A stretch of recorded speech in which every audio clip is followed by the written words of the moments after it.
इसलिए वो स्त्री सुखी रहती है जो अपने परिवार में पति से, सास ससुर से, देवरानी जेठानी से, ननद से, भाभी से सबसे प्रेम करती है। तो सबको खिलाने के लिए उसका मन खड़ा हो जाता है कि क्या ना खिला दूं।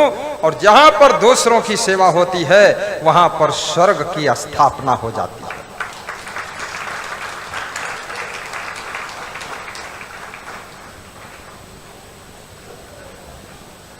जो पुरुष अपनी पत्नी से प्रेम रखता वो ये सोचता रहता है इसको कितनी अच्छी साड़ी पहना दूं, कितने अच्छे चप्पल पहना दूं।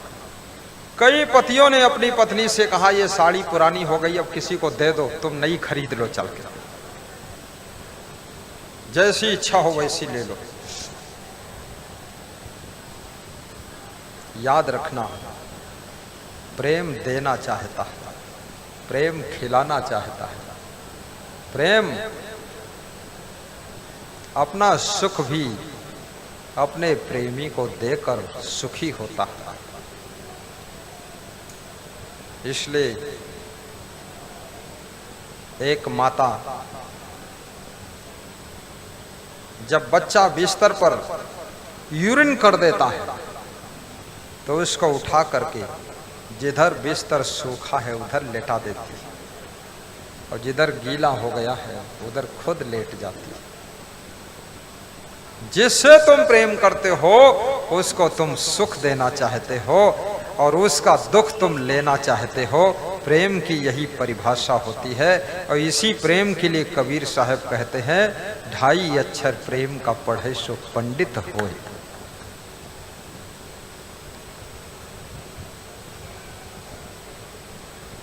जो गुरु शिष्य प्रेम से रहते हैं तो शिष्य भी खुश रहेंगे और गुरु भी खुश रहेगा।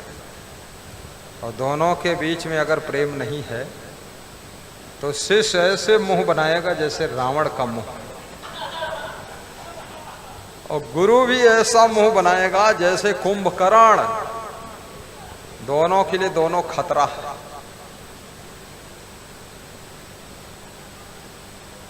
और जिसके भीतर प्रेम नहीं पैदा हुआ उसकी जिंदगी बोझा बन जाती है, और जो प्रेम में डूब गया और प्रेम ही बरसाता रहता है उसकी जिंदगी ही पूजा बन जाती है, जिंदगी ही पूजा बन जाती है।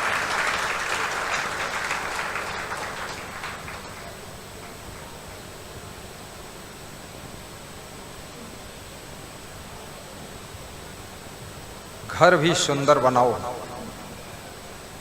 लेकिन घर के लोग आपस में प्रेम भी सुंदर रखें।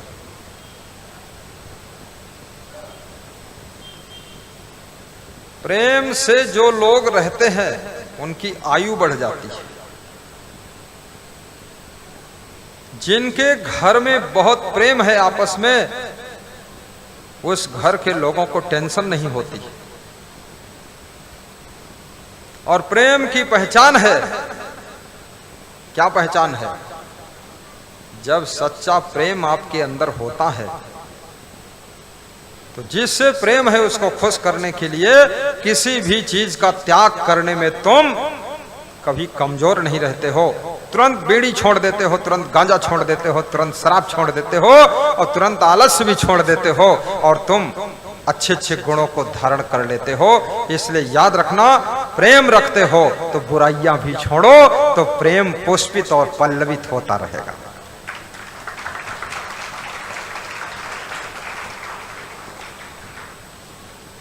ये जो लोग सुबह पड़े पड़े सोते रहते हैं, उठते नहीं ना, इनमें प्रेम का परसेंटेज कम है। ये 80% वाले हैं, 100% वाले नहीं। जब उठते हैं तब कहते हैं हम तुमका बहुत मानित हैं, और सोवत है 9 बजे तक। तो पूछो तो जब मानत हो तो उठत कहे न, कहा तुमको मानित है, हम अपनों को मानित हैं थोड़ा, इसलिए सोई था नहीं। अरे सच्चा प्रेम होगा, पूरा प्रेम होगा तो आपका प्रेमी विदा हो रहा होगा, आपका पति विदा हो रहा, कहीं जा रहा है, आपको नींद नहीं आएगी, आप उठ करके उसको विदा करेंगे। आपकी स्त्री आने वाली है आपको नींद नहीं आएगी, आप गेट के बाहर निकल जाएंगे, कहेंगे आइए आइए। प्रेम हमेशा स्वागत करता है, प्रेम सम्मान करता है, प्रेम रिसीव करता है और प्रेम विदाई भी करता है। प्रेम कभी जुदाई नहीं करता है, प्रेम केवल विदाई करता है।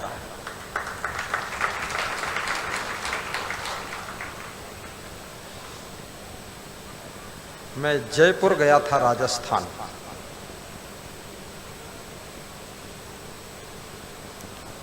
तो वहाँ एक हमारे भक्त हैं, नाम है विष्णु शर्मा, ब्राह्मण वाला। तो उन्होंने कहा मेरा जो बेटा है आपसे बहुत प्रेम रखता है। तो मैंने कहा प्रेम की पहचान क्या है? कृपया कार्यकर्ता श्रोताओं को बिठाते भी जाएं, बढ़िया अच्छे से बैठाएं। तो बोले पहचान ये है कि बेटा कह रहा है गुरुजी इतने अच्छे हैं और जयपुर राजधानी में गुरुजी का आश्रम नहीं, तो मैं आश्रम बनाऊंगा गुरुजी का। हमने कहा उम्र क्या है इसकी? बोले उम्र इसकी क्या है, 14 साल है। तुमने कहा 14 साल की उम्र में आश्रम बनाएगा मेरा? करोड़ों का खेल है। तो उस लड़के को बुलाया मैंने, उसका नाम है मुकुल शर्मा। हमने कहा मुकुल आश्रम बनाओगे? बोले आधा बन गया आश्रम। तो हमने कहा कैसे बना? बोले 98% नंबर ला रहा हूं केवल तुम्हारे प्रेम के लिए। हाँ,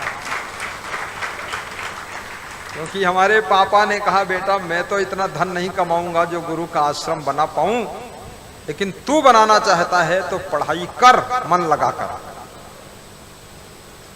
तो मेरे नंबर अब इतना आपके लिए मन लगाया हूं पढ़ने के लिए, 98% लाता हूं और डॉक्टर बनूंगा। तो मैंने कहा तो अपना हॉस्पिटल भी पड़ोस बनाना, मेरा आश्रम भी बनाना और अपना घर भी बनाना, तीनों साथ में रहे लाइन में। बोले यही करेंगे हम। अब छोटा सा बच्चा गुरु के प्रेम में अथाह पढ़ाई कर रहा है, 98% नंबर ला रहा है और तमन्ना यह है जयपुर राजधानी में राजस्थान में गुरु का आश्रम बनाऊंगा, इसलिए पढ़ रहा है।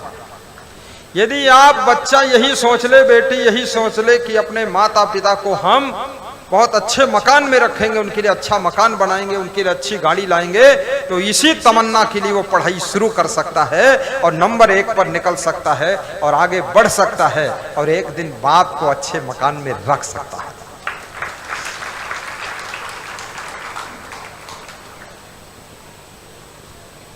और फर्ज भी है आपका। आपके गुरु ने इतना अच्छा आश्रम बनाकर आपको दे दिया, अब गुरु को और अच्छा बनाकर उसमें रखना आपका धर्म। गुरु आपको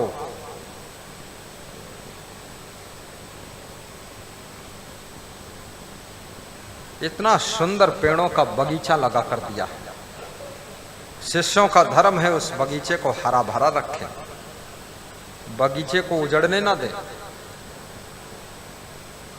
और बगीचे में जब फल आए तो मीठे मीठे फल अपने गुरु को टोकरी में लाकर दे तो गुरु भी चख ले।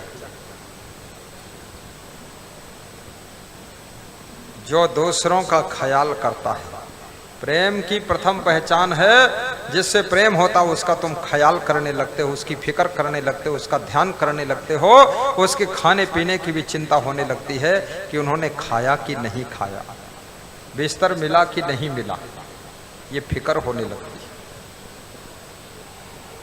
और जो दूसरों की फिक्र करता है, दूसरों की चिंता करता है, उसकी चिंता ये कुदरत करने लग जाती है, उसकी फिक्र ये प्रकृति करने लग जाती है और उसकी चिंता दूर हो जाती है, उसका जीवन चमकने लग जाता है।